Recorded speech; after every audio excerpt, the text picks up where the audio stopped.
I'm Nigel Parker, Technology Evangelist working for Microsoft in Auckland, and I'm here with Peter Torr, Product Manager on the Windows Program Manager on the Windows Phone 17. Welcome. Thank you. Nice to be here. Is this your first time in New Zealand? No, I was here for 2003 TechEd. Wow. Back then I was talking about Visual Studio tools for Office. So 7 years ago? Yes. That's a long time. Yes. And now you're in the Windows Phone team? Yes, Windows Phone 7 application platform team. And what have you been talking about at TechEd? I've had 3 sessions here at TechEd. First was just a general overview about what's different from the past, Windows Mobile of the past versus Windows Phone of the future. So how that's different for application developers, the decisions that we've made, the priorities that we have, and how the platform is new. And then I did a 2-part series on kind of the core functional differences between Silverlight for the web and Silverlight for the phone. So talking about multi-touch and accelerometer and GPS and notifications and all those kind of stuff that are unique to the phone. But what you touched on there's similarities between Silverlight for the desktop and phone as well, yes, isn't there? Yes. So if you are building a desktop application, you can get some reuse onto the phone? Yeah, so we were using the same technology, Silverlight for the web and Silverlight for the phone, and also with gaming, XNA is used on the phone, the desktop, and the Xbox console as well.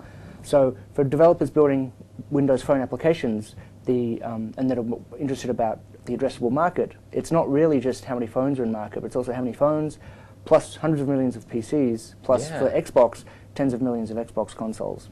And whilst the user interface and the way that users interact with applications differ between, say, a PC, a phone, and a TV, the core code, as you mentioned, ports across them all, and also the concepts that you learn about XAML for Silverlight or about the game loop for XNA really do go across all 3 screens, and the cloud too, right? We're building in Azure or building private clouds.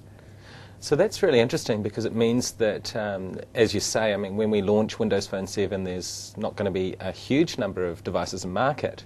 But by targeting the desktop and then targeting the phone experience, we're reaching a broader group of people, and then we're driving them to a mobility path. Absolutely. Yeah.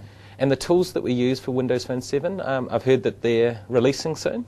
Yeah, so they've actually been available for quite some time now. Since March, when we had Mix, we've had pre-beta and beta tools available. Yeah. So you can get them right now from developer.windowsphone.com.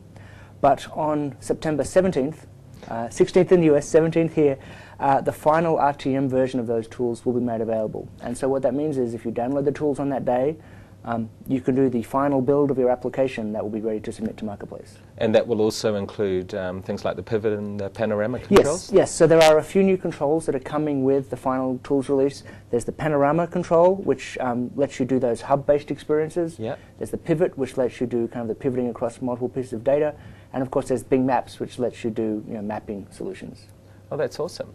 And when you say release for Marketplace, the Marketplace is an opportunity. Is that how developers are going to get their applications onto the devices?